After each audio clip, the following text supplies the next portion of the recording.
दीपू नाम का एक व्यक्ति था जो कि खूब शराब पीता था और जब शादी उसकी हो जाती है तो अपनी पत्नी को भी शराब पिलाना शुरू कर देता है। धीरे धीरे दोनों खूब शराब पीने लगते हैं और आखिर में एक दिन ऐसा आता है कि दोनों पति पत्नी जम कर के शराब पीते हैं। फिर रात में ऐसी कौन सी बात हो जाती है कि पति अपनी पत्नी को मौत के घाट उतार देता है। आखिर कोई पति व्यर्थ में अपनी पत्नी को मौत के घाट तो नहीं उतारेगा। तो आइए मित्रों, आपको सुनाते हैं विस्तार से ये सच्ची क्राइम घटना। 20 अप्रैल 2018 की बात है। पंडित शिव कुमार तिवारी सोने जा रहे थे। रात करीब 10:30-11 बजे का वक्त था। तभी उनके गेट पे कोई डोरबेल बजाता है।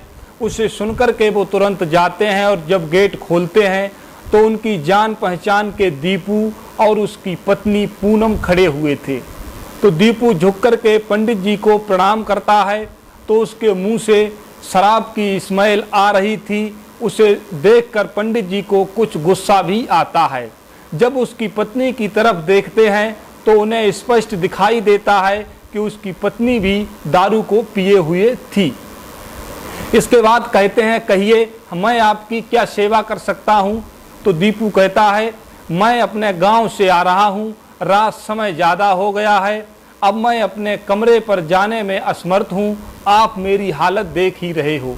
हालांकि पंडित शिव कुमार तिवारी को गुस्सा भी था कि दारू पी कर के रात 10:30-11 बजे मेरे घर पे आए हैं, लेकिन आखिर आदमी वहीं जाता है जहां उसे आश होती है कि यहाँ मुझे आश्रय मिल जाएगा। तो पंडित जी कहते हैं, बताइए आप क्या चाहते हैं।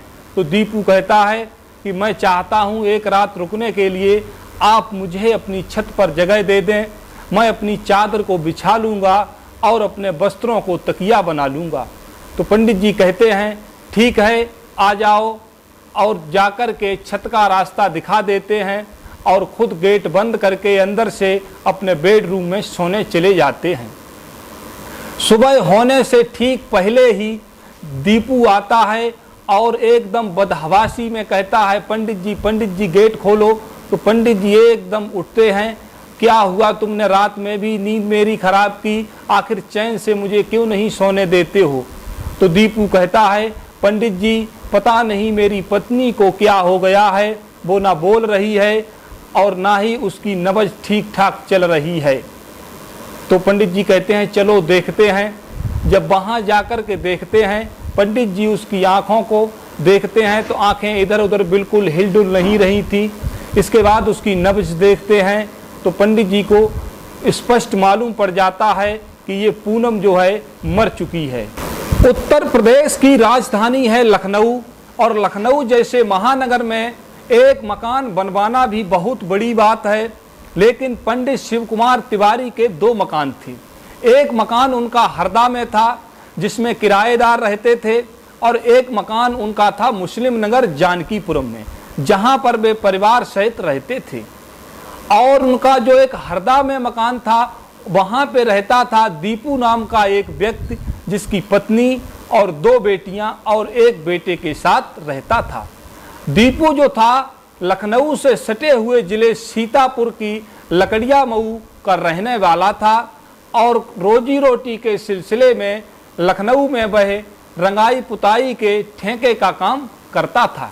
दीपू जो था बड़ा ही शिष्ट और सभ्य था, इसलिए शिव कुमार तिवारी से उससे अच्छे संबंध थे। वो उनको अच्छा बताते थे, उसका मान सम्मान भी करते थे, क्योंकि दीपू गौतम किराए की तारीख जब तक आती थी वो एक दिन पहले ही किराया पंडित जी का पहुंचा देते था। तो पंडित जी मानते थे ये लड़का सही है। उसकी उम्र करीब 35 वर्ष थी। दीपू गौतम जो कि शराब का शौकीन था और जमकर के शराब पीता था। जब उसकी शादी हुई, कुछ दिन व्यतीत होने के बाद कोई एक व्यक्ति उसको सलाह देता है कि जब भी तुम अपने पत्नी के पास लेटने जाओ तो थोड़ी सी शराब पत्नी को भी पिला दिया करो। तो दीपू ने शुरुआत कर दी थी। शादी के कुछ दिनों बाद वह अपनी पत्नी से कहता है, थोड़ी सी शराब तुम भी पी लो। तो उसकी पत्नी मना करती है, लेकिन दीपक के ज़्यादा कहने पर, प्यार मनोहार करने के बाद उसकी पत्नी 2 पैग शराब पी लेती है। इसके बाद दीपक और उसकी पत्नी दोनों अपने खेल में शुरू हो जाते हैं। जो आनंद उसे उस दिन आया था उसे आज तक जिंदगी में कभी नहीं मिला। यही सोच करके वो धीरे धीरे अपनी पत्नी को भी शराब पिलाने लगता है और रोजी रोटी के सिलसिले में वहाँ से निकलकर जो लकड़िया मऊ नामक जगह पर रहता था, लखनऊ जैसे महानगर में रहने लगता है और वहाँ पर रंगाई पुताई के ठेके का काम शुरू कर देता है। और यहीं पर एक दूसरा व्यक्ति जिसका नाम है राजीव भी काम करता है, जो उसका दोस्त बन चुका था, वो भी उसके साथ में ही काम करता था। तो राजीव भी शराब पीता था और दीपू भी शराब पीता था।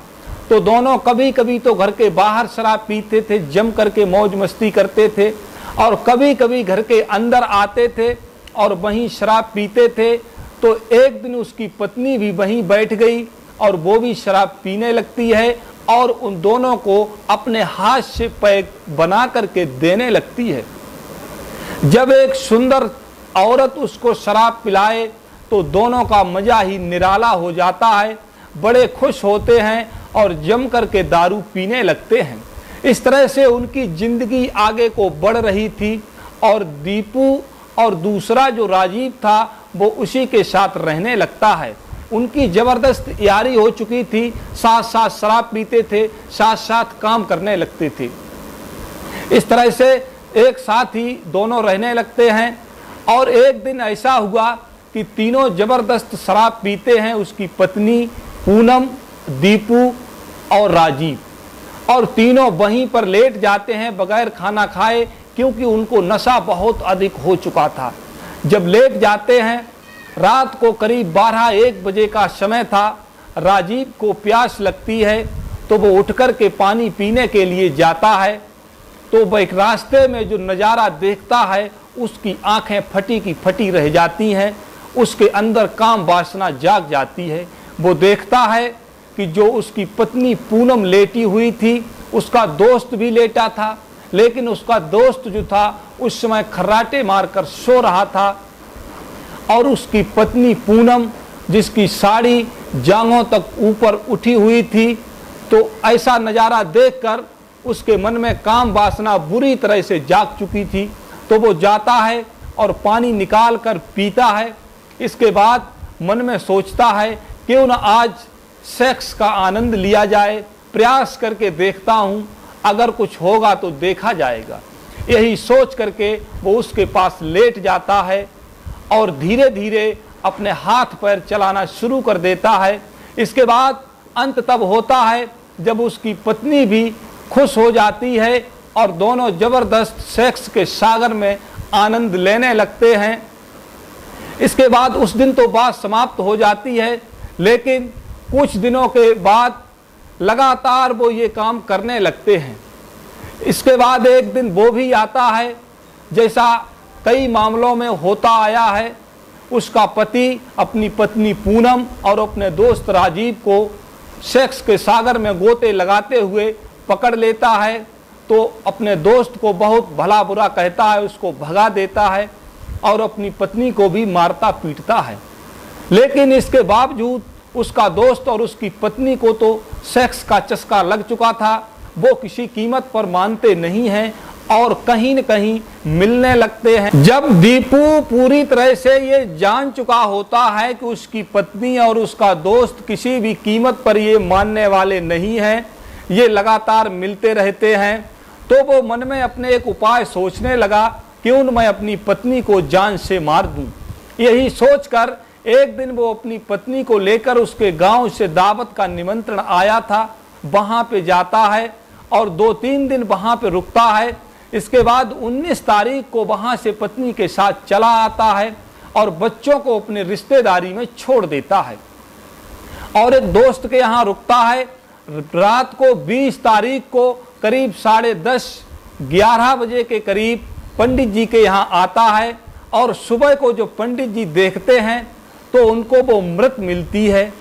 तो वो बदहवासी में रोते रोते कह रहा था कि हे भगवान, मेरी पत्नी तो मर चुकी है, अब मैं मरी हुई पत्नी को, बच्चों को कैसे दिखाऊंगा, अब मैं ऐसा करता हूँ, यहीं से इसका अंतिम संस्कार कर देता हूँ।